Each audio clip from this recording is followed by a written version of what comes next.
If you're dreaming of living and working in Australia, you need to hear this right now.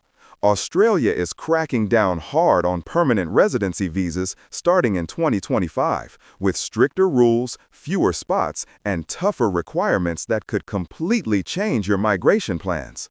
Don't miss out on the crucial updates that could make or break your chance to get permanent residency. Stay tuned, because what I'm about to share could save you months, even years of waiting and uncertainty.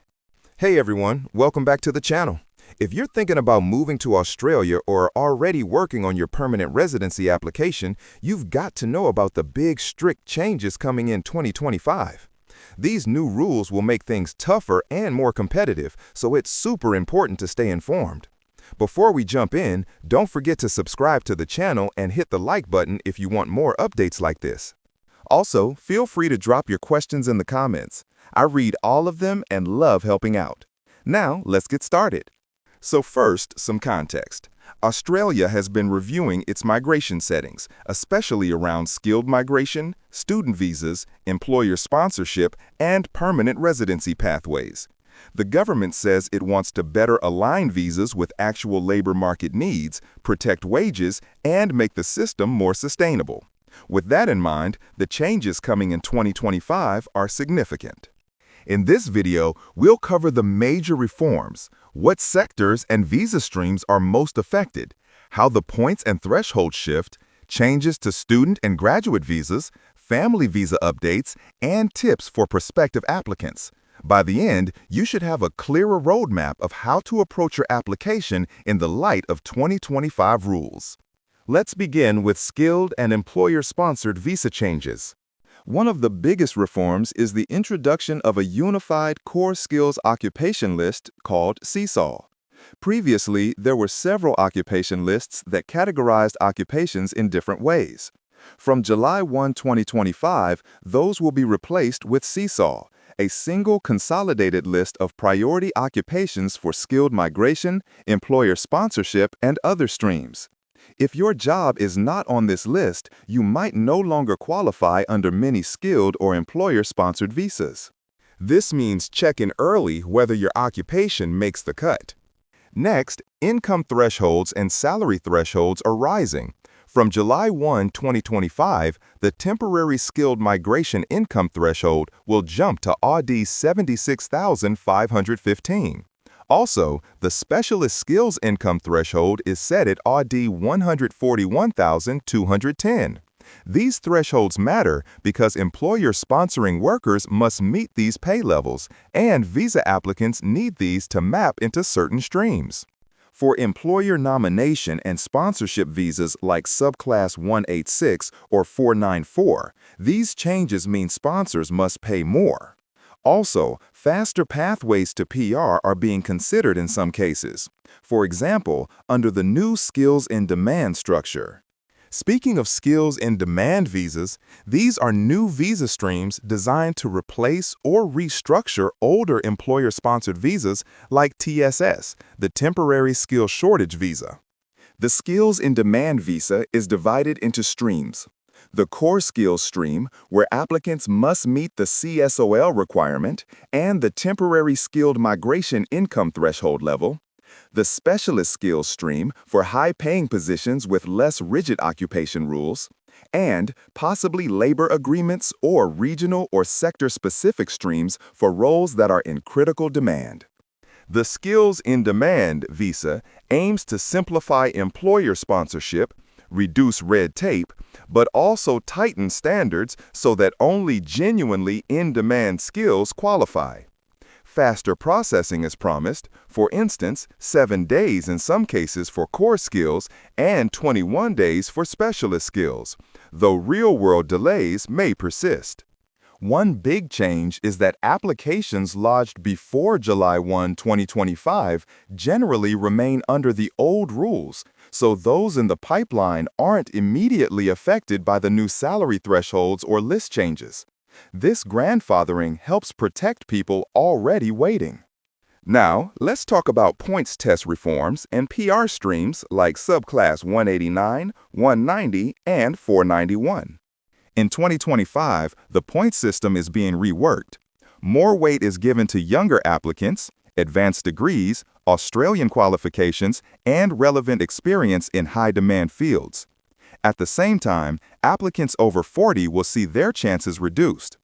Also, occupations outside of the seesaw may no longer be eligible. Because of that, many applicants will need to reassess their competitiveness. For instance, if your field isn't on seesaw, you might need to change your occupation if possible, gain further qualifications, or consider regional nomination options. In addition, skilled independent visa subclass 189 places have been reduced. The 2025 to 2026 Permanent Migration Program allocates only 16,900 places for subclass 189, down from over 30,000 in previous years. That tightening makes competition fiercer. Other streams like state nomination or regional visas may get more emphasis. There is also discussion of a national innovation visa aimed at attracting top global talent in research, tech, arts, and science.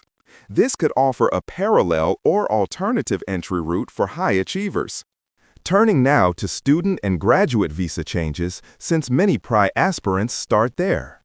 From January 2025, student visa applicants must submit confirmation of enrollment, not just an offer letter at time of submission. This change is meant to ensure only committed students apply. As of July 2025, student visa fees rise sharply from odd $1,600 to odd $2,000, a 25% increase.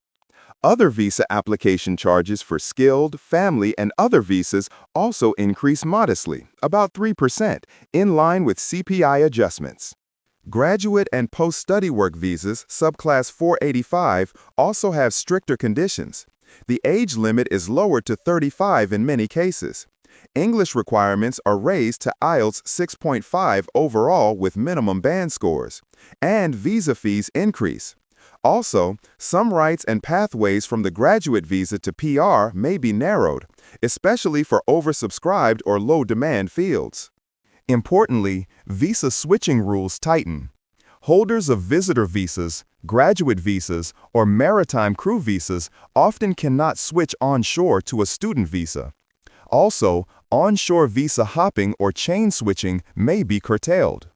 The reforms also attach stronger genuine student and student intention tests, stricter financial evidence, and English test thresholds. For example, more proof of funds may be required. Another change is working rights during study might be adjusted. In some proposals, non-priority fields may lose some flexibility, while priority sectors like STEM, health, and tech may retain more freedom. Shifting to family and partner and parent visa changes. Processing times for partner visas are expected to reduce. Where previously many partner visas took 18 months or more, under the new framework, 75% of applications are promised to finalize within 15 months. Also, the application process for partner visas is being streamlined. Instead of separate stages, temporary then permanent, a single-step application may become standard to ease the burden. Child visas remain uncapped, meaning children can still join family without new caps. Parent visas remain highly constrained, though. Contributory parent visas will see higher fees but faster processing, maybe 3 years instead of 5 or more.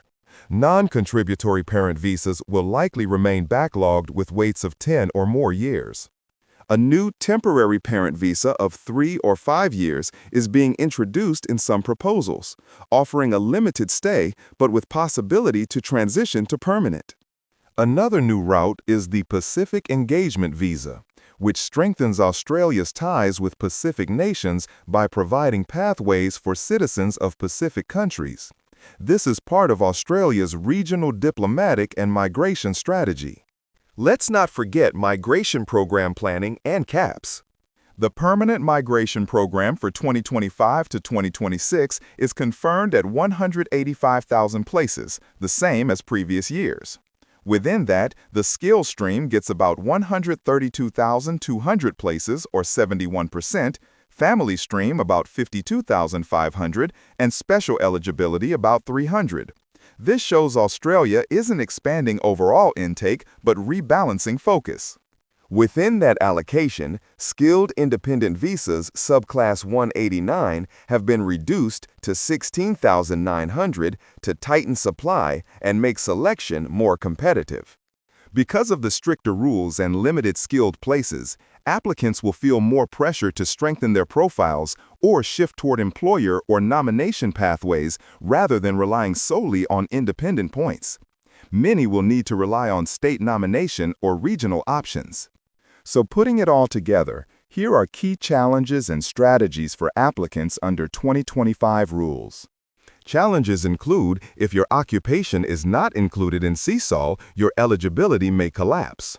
Higher salary thresholds mean fewer low or mid-paid roles qualify for sponsorship. Competition intensifies because skilled independent quotas shrink. Stricter English, age, education requirements raise the bar. Student and graduate pathways become more constrained. Financial burden increases as visa application fees go up. Family and parent pathways remain slow and expensive. Strategies and tips include checking your occupation against CSOL as early as possible. If yours is off the list, consider a switch if possible, training or relocation to a regional or state list. Strengthen your profile by aiming for advanced degrees, extra work experience in high-demand areas, better English scores, and Australian work experience if possible. Target employer sponsorship carefully by finding employers willing to meet new salary floors and support nomination under skills in demand or other streams. Consider state nomination and regional visas by working in regions and targeting state priority occupations, as states sometimes have more flexible criteria. Apply early under old rules if you can, since if your application or nomination is lodged before July 1, 2025, you may be protected from some changes. Budget carefully for visa fees, English tests, documentation, and potential relocation costs. Stay updated by monitoring announcements, following official Migration Department updates, and consulting a migration agent. For students and graduates, choose priority and in-demand fields, aim for Australian study, gain work experience in those sectors, and prepare for stricter rules around English and financial evidence. For family and partner applicants, be ready for deeper scrutiny and prepare strong relationship evidence well in advance. Before wrapping up, a few caveats and what to watch out for. Everything I've said is based on proposed or announced changes, and actual implementation may differ or details may be refined.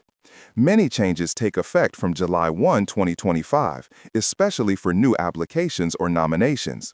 Existing cases may remain under old rules in many respects. Some streams, special exemptions, or transitional arrangements might exist for particular sectors, critical skills, or regional programs. Migration agents, state governments, and specific visa subclasses may have additional sub-rules or criteria. Always refer to the Australian Department of Home Affairs website or authorized migration professionals for final guidance. To close, the 2025 changes mark a stricter era for Australia PR and migration. The government is tightening thresholds, focusing on occupations of real demand, reducing independent quotas, and raising the bar across the board. Applicants need to be more strategic, better prepared, and nimble in navigating these reforms. It's not impossible, but the margin for error is smaller now. If you're planning to apply, it encourages you to start early, check all criteria, consider employer sponsorship or state paths, and build as strong a profile as possible. Thanks so much for watching. If this video helped you, please give it a thumbs up, subscribe to the channel for all the latest Australia visa updates, and share it with friends or family planning to migrate. If you have any questions or want to share your experience, leave a comment below. I'm here to support you every step of the way. See you in the next video, and good luck with your migration journey.